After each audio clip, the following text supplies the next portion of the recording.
Se O você salão clicou do nesse vídeo, Palácio dos não se esqueça de Vasconcelos se inscrever no estava canal tomado pelo e clicar cheiro no de jasmim sininho, e tá ouro bom? velho. Naquela noite, como em todas as outras em que a corte se reunia, os criados dançavam em silêncio ao redor dos nobres, oferecendo vinhos raros e frutas importadas, com mãos discretas e olhos baixos. Mas havia algo diferente no ar.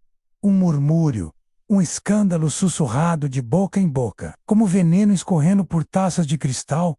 No centro da sala, iluminada por candelabros de prata pura, estava Lady Constança Vasconcelos, a mais rica herdeira da província, prometida em casamento ao Duque de Alencar, um homem 3 décadas mais velho e 10 vezes mais poderoso. Constança era alta, com longos cabelos negros como a noite e olhos de um azul glacial, os mesmos olhos que congelavam qualquer tentativa de aproximação. Vestia-se como uma rainha, com espartilhos de seda bordados com pedras preciosas, mas sua beleza era fria, como o mármore dos túmulos familiares. Ela não sorria. Nunca, não desde que soubera de seu noivado arranjado. Naquela noite, todos sabiam o que ela havia feito. Todos. A própria rainha estava presente e se recusava a cumprimentá-la. A noiva da corte havia fugido semanas antes, desaparecido, sem rastros no dia da missa nupcial. Fora encontrada ontem, escondida em um celeiro abandonado nas terras do sul, onde escravos famintos se abrigavam à noite para não morrer de frio. Diziam que ela compartilhara o pão com um escravo sem nome, que se vestira com trapos, que cantara canções de lavradores com os pés sujos de terra. O pai de Constança, o conde Dom Jerônimo Vasconcelos, não levantava os olhos desde que chegara. O noivo cancelara o matrimônio. A fortuna da família estava em risco. As alianças políticas, ruídas. A glória, em ruínas. O castigo, porém, viria agora. O mordomo anunciou a sentença com a voz firme de quem não tem compaixão.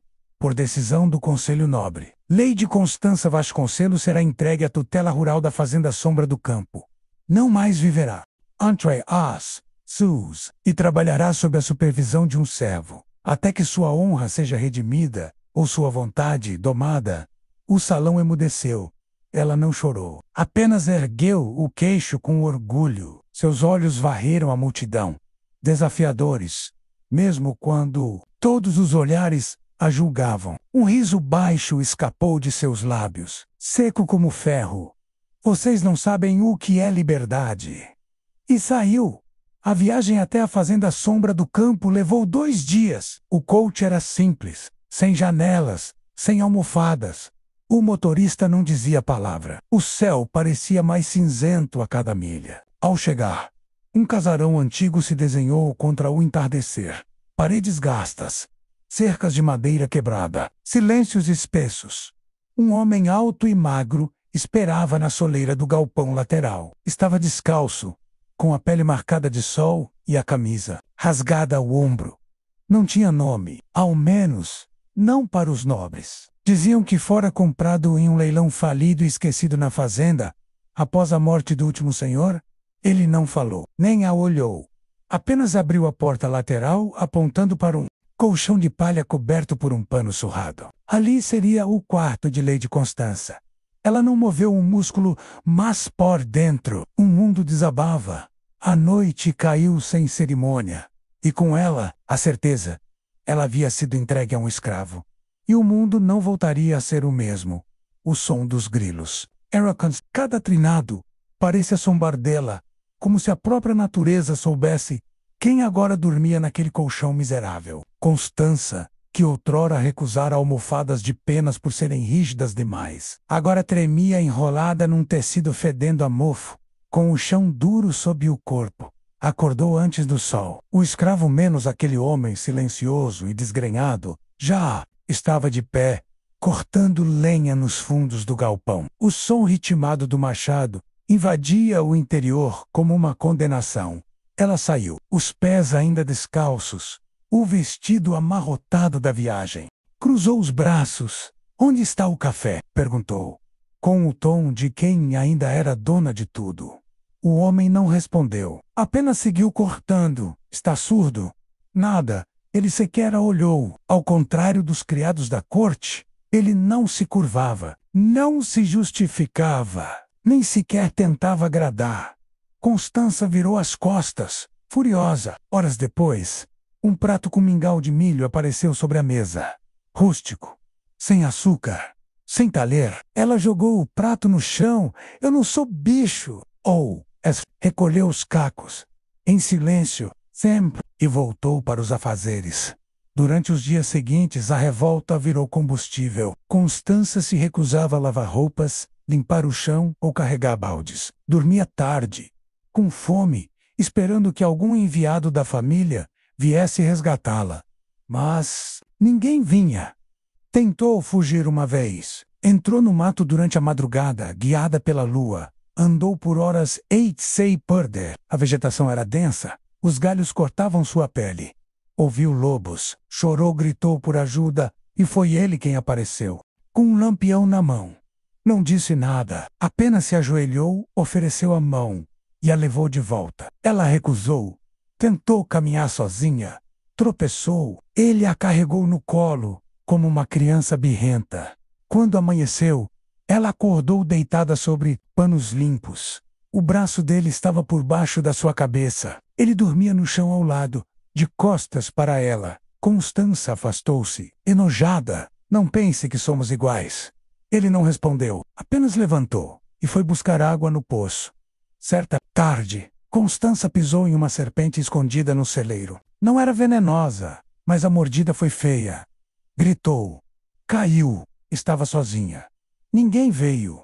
Horas depois ele apareceu. Viu o ferimento, pegou ervas do campo, esmagou com as mãos e aplicou a mistura. Amarrou o curativo com tiras da própria camisa. Ela tentou resistir. Ele segurou firme, sem machucar, mas sem dar opção. Solte-me, sussurrou, com o orgulho morrendo aos poucos. Ainda assim, ele a tratou com cuidado. Seus olhos, mesmo duros, não tinham desprezo, e isso a confundia mais do que qualquer dor. Naquela noite, a chuva caiu pesada, goteiras inundavam o galpão. Parte do telhado cedeu. Ele puxou o colchão dela para o canto seco e colocou o seu próprio pano por cima. Ela o encarou com fúria contida. Por que faz isso? Ele não respondeu. Constança fechou os olhos. Pela primeira vez, não conseguiu dormir algo dentro dela. Ainda pequeno, ainda vergonhoso, menos começava a se mover. O terceiro domingo desde sua chegada começou com o cheiro de pão assado. Um aroma simples, mas inesperadamente reconfortante. Constança despertou devagar, como se estivesse presa entre dois mundos. O da nobreza que a rejeitara, e o da vida rude que começava a se entranhar em sua pele. O escravo estava ali, como sempre, preparando tudo, sem dizer uma palavra. Assava o pão numa fogueira improvisada, com as mãos firmes e olhos atentos. A cicatriz em sua têmpora brilhava com o calor. Ela o observava escondida por entre as frestas do galpão, intrigada. Durante dias, ele suportara tudo os seus insultos, sua arrogância, suas recusas.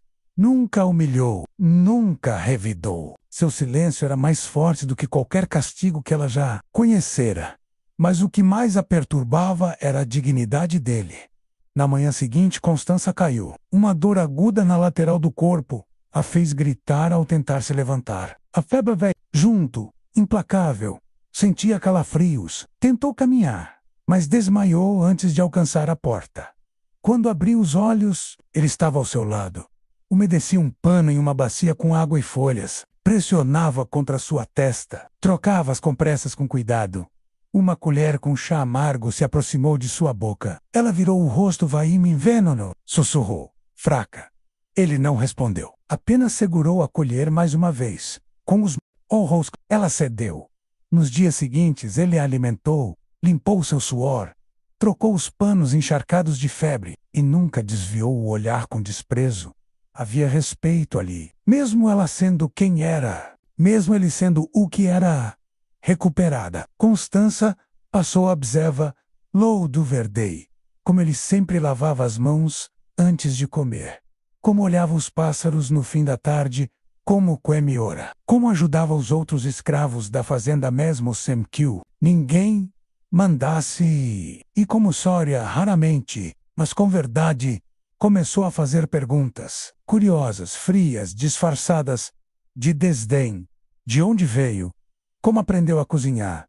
Por que nunca fala? Ele apenas respondia com gestos, ou com os olhos. Às vezes, murmurava uma ou duas palavras, mas a maioria das respostas vinha de seu jeito de viver numa tarde de tempestade. Ela o viu dividir seu único pedaço de carne com um menino escravizado, magro, como um galho seco. O pequeno sorriu e correu com o pedaço escondido no bolso. O escravo apenas voltou ao trabalho, como se nada tivesse acontecido. Foi nesse dia que Constança chorou pela primeira vez desde que fora trazida sozinha. Noah, em silêncio, porque começava a entender e odiava isso. Naquela noite, o vento estava gelado. O galpão tremia com as rajadas. Ela tremia também. E antes que o orgulho falasse mais alto, o escravo entrou, silencioso, e estendeu o mesmo pano velho, que usara tantas vezes. Cobriu-a com cuidado. Dessa vez, ela não o afastou. Pela primeira vez, ela dormiu sem medo, ao lado de um homem que a corte inteira chamaria de indigno, mas que, no silêncio dos gestos, estava ensinando a ela o verdadeiro significado de nobreza. O calor daquele verão era sufocante. As cigarras gritavam nas árvores, o chão ardia sob os pés, e o céu parecia derreter em fogo branco. Constança acordou com o rosto banhado de suor, o cabelo grudado na nuca.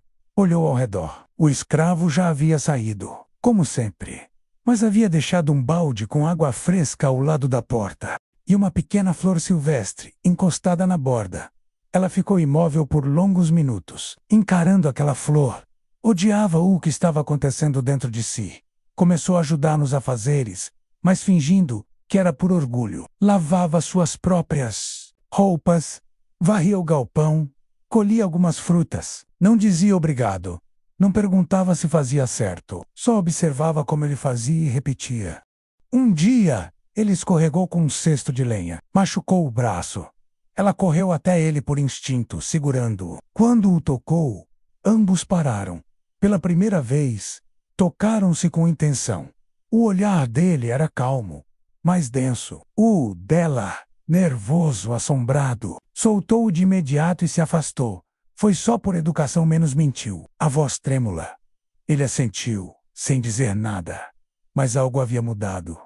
Numa tarde abafada, ela dançava sozinha, tentando lembrar os passos de um baile que frequentara na juventude. Ele a observava de longe, enquanto moía grãos. Quando ela tropeçou e riu de si mesma, ele se aproximou, sem palavras. Começou a bater palmas em ritmo. Ela o encarou, surpresa. Você dança? Ele sorriu. Pela primeira vez. Um sorriso tímido, pequeno, mas verdadeiro. Estendeu a mão. Ela hesitou. O mundo inteiro pareceu parar naquele segundo. Então, colocou a mão sobre a dele.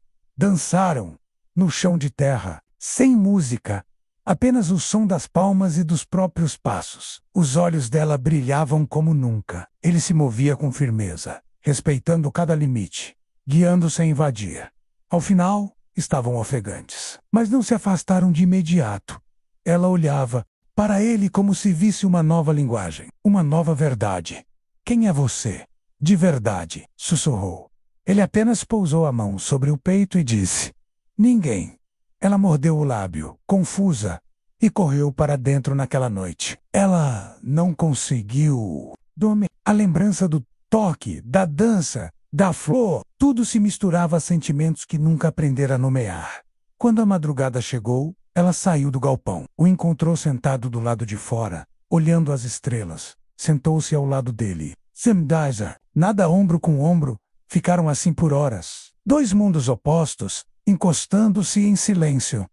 E naquela quietude, nasceu a intimidade mais perigosa de todas, a que não precisa de palavras. Primavera chegou trazendo flores e maldições. As árvores explodiam em cores ao redor da fazenda. Mas dentro do galpão, o ar era pesado. Um silêncio estranho tomava.